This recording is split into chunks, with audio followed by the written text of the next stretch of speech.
ఇల్లంతా ప్రశాంతంగా ఉంది. పిల్లలందరూ మొబైల్, ట్యాబ్‌లు, కంప్యూటర్‌లో ఆటలు ఆడటమో, లేదా టీవీ చూడటంలోనో మునిగిపోయారు. పెద్దవాళ్ళందరూ ఇంటి నుంచి పని అవ్వటం వల్ల తలా ఒక రూమ్‌లో కూర్చొని ఆఫీస్ పనిలోనో, మీటింగ్స్‌లోనో ఉన్నారు. నా భార్యామణి కిచెన్‌లో వంట చేయటంలో నిమగ్నమైనట్లుంది. అప్పుడప్పుడు కుక్కర్ విజిల్, గిన్నెల శబ్దాలు వినపడుతున్నాయి. మా ఇద్దరు అబ్బాయిలు మరియు అమ్మాయి అమెరికాలో స్థిరపడటం వలన నేను, నా భార్య ప్రతి సంవత్సరం ఇక్కడికి రావటం, ఒక్కొక్కళ్ళ దగ్గర ఒక్కో నెల ఉండటం, ఆ తర్వాత అందరం కలిసి ఒక చోట కలవటం పరిపాటి. ఈ సంవత్సరం అందరం శాన్ ఫ్రాన్సిస్కో నా పెద్ద కొడుకింట్లో కలిసాం. ఒక వారం రోజులు పిల్లలందరూ సెలవులు పెట్టుకోవడం వల్ల అందరం Golden Gate Bridge, Lombard Street, Pier 39 లాంటివి చూసాము. మళ్ళీ వారాంతంలో ఎక్కడికో వెళ్ళటానికి ప్లాన్ వేసినట్లున్నారు. ఈరోజు వారం రోజు కావటం వల్ల ఎవరి పనుల్లో వాళ్ళు మునిగిపోయి ఉన్నారు పిల్లలతో సహా. ఇంతలో ఏదో చిన్న కలకలం. పిల్లలందరూ బిలబిలమంటూ హాల్లోకి వస్తున్నారు. Grandpa my game is not working ఒక మనవడి ఫిర్యాదు. తాతయ్య టీవీ రావడం లేదు వచ్చీరాని తెలుగులో ఒక మనవరాలు. Oh my God internet is not working dad అని అరుస్తున్నాడు అందరికంటే పెద్దవాడైన మనవడు. అప్పుడు అర్థమైంది అంతర్జాలం పనిచేయటం లేదని. ఏం పిల్లలో ఒక్క నిమిషం ఇంటర్నెట్ లేకపోతే ఉండలేరు. ఈ ఇంటర్నెట్ లేని కాలంలో మేము అన్ని పనులు చేసుకున్నాం. చదువుకున్నాం, ఆడుకున్నాం, పని చేసుకున్నాం. మరి ఇప్పుడెందుకు వీళ్ళందరూ ఇంతగా బానిసవుతున్నారో తెలియడం లేదు.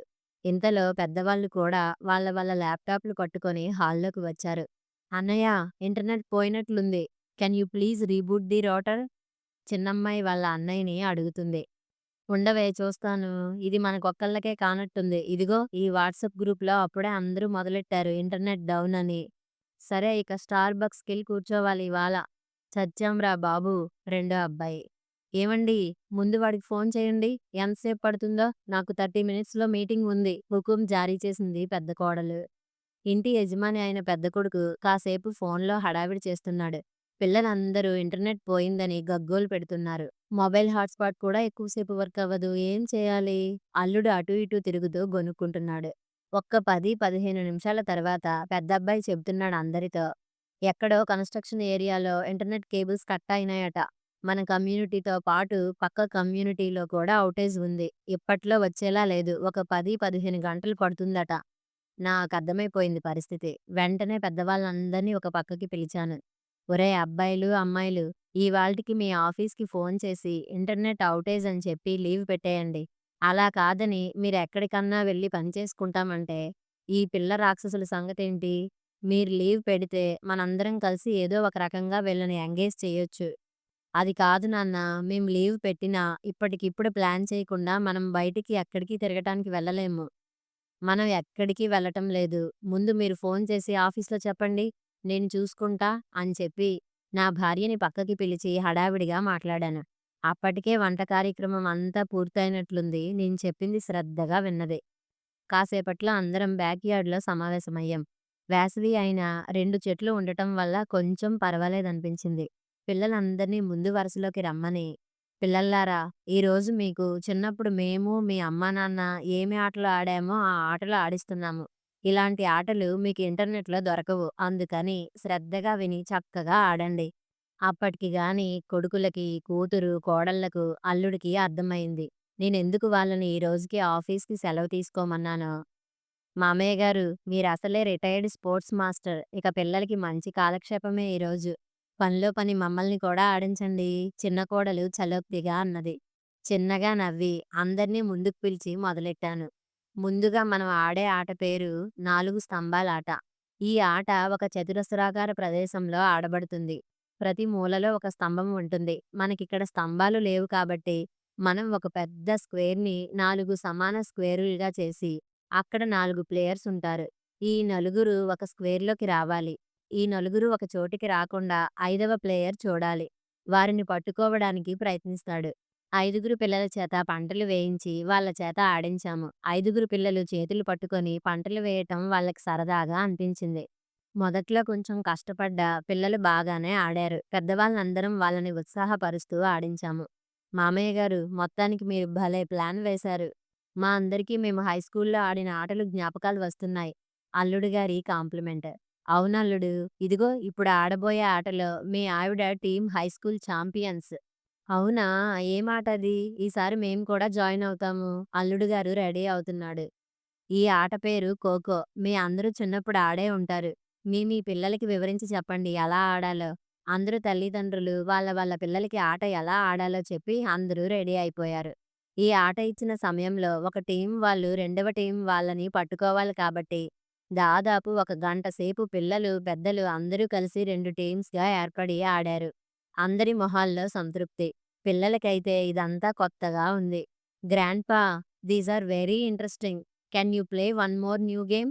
పిల్లలందరూ నా చుట్టూరా చేరారు. అవునర్రా! ఇవన్నీ మన సాంప్రదాయిక ఆటలు. మీరందరూ ఈ ఇంటర్నెట్ మోజులో పడి ఈ ఆటల సంగతే తెలియకుండా పెరుగుతున్నారు.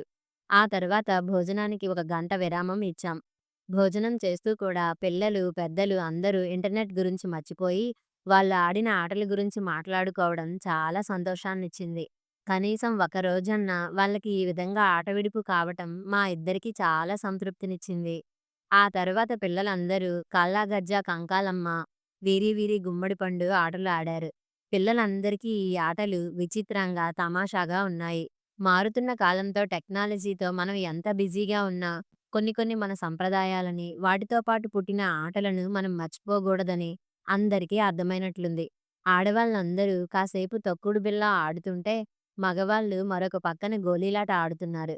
పిల్లలు వాళ్ళ తల్లిదండ్రులు ఆటలాడుకుంటే వాళ్ళని ఎంకరేజ్ చేస్తూ ఫోటోస్, వీడియోస్ తీస్తున్నారు. మామయ్య గారు కబడ్డీ నాకిష్టమైన ఆట. పిల్లలు, పెద్దలు అందరం కలిసి ఆడటం బాగుంటుంది. మీరు రిఫరీగా ఉండండి. అల్లుడు గారి కోరిక బలంగానే ఉంది. వదలటం లేదు. నేను మౌనంగా ఉన్నాను. అల్లుడు గారు, అల్లుడు గారు కబడ్డీ వద్దులెండి. ఏమండీ వేరే ఏదన్నా ఆట ఆడించండి. మా ఆవిడ నచ్చచెబుతున్నట్లు మాట్లాడింది. అల్లుడు గారికి అర్థం కాలేదు. కబడ్డీ ఎందుకు వద్దంటున్నది. ఒక 5 నిమిషాలు నేను ఏమీ మాట్లాడలేదు. నా భార్య, నేను తప్ప మిగిలిన వాళ్ళు మొహామొహాలు చూసుకొని ఏమిటన్నట్లు చూస్తున్నారు.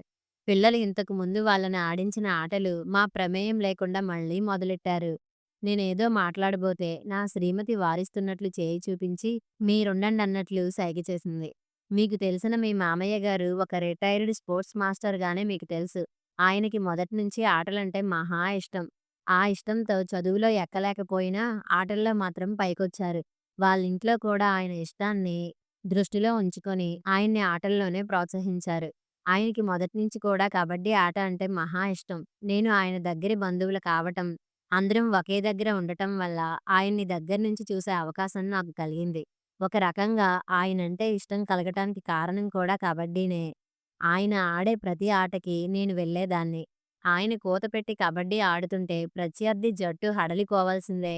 ఒకసారి కూతపెట్టి వెళ్ళి అందర్నీ ఔట్ చేసి వచ్చిన సందర్భాలు నేను కళ్ళారా చూశాను. అలానే ఈయన జట్టులో అందరూ ఔటయినా ఈయన ఒక్కడే అవతలి జట్టు వాళ్ళని ఒడిసి పట్టుకొని గీత తాకనిచ్చేవాడు కాదు. ఎక్కడ కబడ్డీ పోటీలు జరిగినా ఒంటి చేత్తో గెలిపించి కప్పు తీసుకొచ్చేవారు. ఆ విధంగా ఆయన పేరు ఆ చుట్టుపక్కల మారుమ్రోగిపోయింది. ఆ తర్వాత స్పోర్ట్స్ కోటాలో ఆయనకి స్పోర్ట్స్ టీచర్‌గా ఉద్యోగం రావటం, మా పెళ్లి కావటం వెంట వెంటనే జరిగిపోయాయి. ఆ తర్వాత కూడా కొన్ని సంవత్సరాల వరకు ఈయన స్కూల్ కాకుండా ఆ చుట్టుపక్కల ఏ స్కూల్‌లో కబడ్డీ మ్యాచ్‌లు జరిగినా ఈయనే రిఫరీగా ఉండేవాళ్ళు. ఈయన రిఫరీగా ఉంటే ఈయన మాటే వేదవాక్కు. అంత ఖచ్చితంగా ఉండేవి ఆయన చెప్పే నిర్ణయాలు. తర్వాత తర్వాత స్టేట్ లెవెల్ కబడ్డీ గేమ్స్‌కి రిఫరీగా సెలెక్ట్ అయ్యి బాగా బిజీ అయిపోయారు. అందరూ ఆసక్తిగా చుట్టూరా కూర్చొని చెంపల కింద చేతులు పెట్టుకొని వింటున్నారు.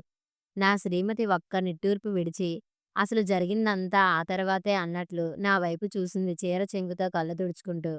అవును బాబూ! ఆ తర్వాత ఎవరో నా పేరును స్టేట్ కబడ్డీ అసోసియేషన్‌కి సిఫార్సు చేశారు. మంచి అవకాశం. అందులో కబడ్డీ మీద ఉన్న మక్కువతో ఒప్పుకున్నాను. నా పేరు దాదాపు ఖరారైపోయింది. చాలా సంతోషం వేసింది. ఇన్నాళ్ళు ఏ ఆటను నేను ప్రాణంగా ప్రేమించి నా జీవితం ధారపోశానో, కబడ్డీ అసోసియేషన్ ప్రెసిడెంట్ ద్వారా ఆ ఆటకు ఇంకా సేవ చేసే భాగ్యం దొరకడం నా అదృష్టం అనుకున్నాను.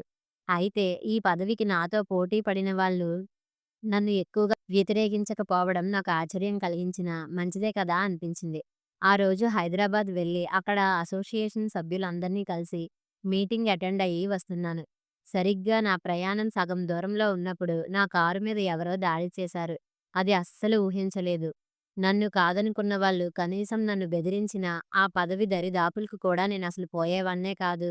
ఎందుకంటే దానికోసం నేను ప్రాకులాడలేదు. కనీసం ప్రయత్నించను లేదు. వాళ్ళు ఎంతగా నా మీద దాడి చేశారంటే, నేను కనీసం 3 నెలలు హాస్పిటల్‌లో బెడ్ మీద ఉండాల్సొచ్చింది. ఆ దెబ్బతో కబడ్డీ అన్న మాట వింటేనే వణికిపోయేవాళ్ళం. కనీసం టీవీలో కబడ్డీ మ్యాచ్‌లను కూడా చూడనిచ్చేది కాదు ఈవిడ.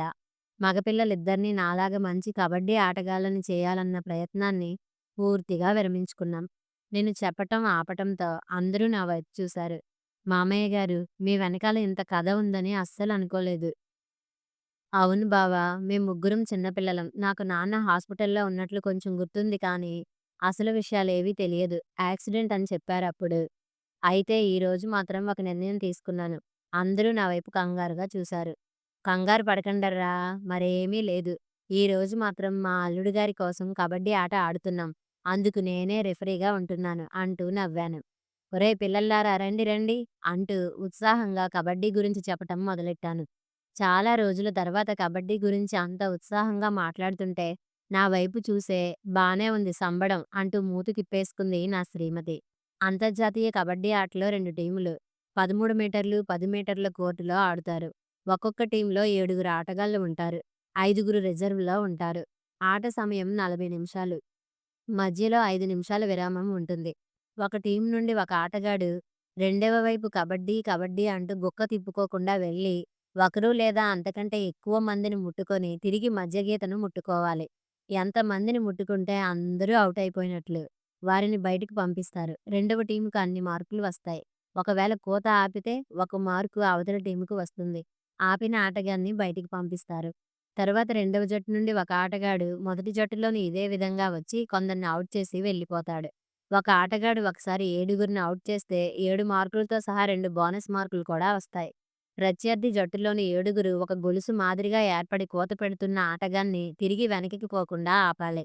ఆట పూర్తయిన తర్వాత ఎవరికి ఎక్కువ మార్కులు వస్తే ఆ జట్టు గెలిచినట్లుగా నిర్ణయిస్తారు.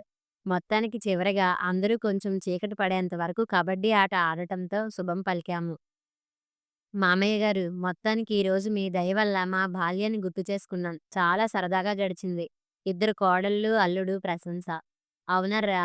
ఇవ్వే కాదు, మీరు మీ పిల్లలు ఇంట్లోనే కూర్చొని అష్టాచెమ్మ, పులిమేక, వైకుంఠపాళి లాంటి బోర్డు గేమ్స్ కూడా ఆడుకోవచ్చు. అవన్నీ మెదడుకు మేత ఆటలు. అవును నాన్న, అస్తమానం మొబైల్, ల్యాప్‌టాప్, టీవీతో ఆటలు కాకుండా ఇవన్నీ అలవాటు చేయాలి వీళ్ళకి. అవును. మీరు కూడా ఇవన్నీ మర్చిపోకుండా ఆడుతూ పిల్లలకి నేర్పించాలి. మరి కనీసం వారంలో ఒకరోజు కొన్ని గంటలన్నా. ఆ విధంగా అంతర్జాలం అంతరాయం పిల్లలకి, పెద్దలకి ఆటవిడుపు అయినందుకు అందరూ సంతోషించారు. ఆ తర్వాత ఏ మధ్యరాత్రికో ఇంటర్నెట్ రీస్టోర్ అయినట్లుంది. అయినా మళ్ళీ రేపటి నుంచి మామూలే కదా అనిపించింది. కథ సమాప్తం.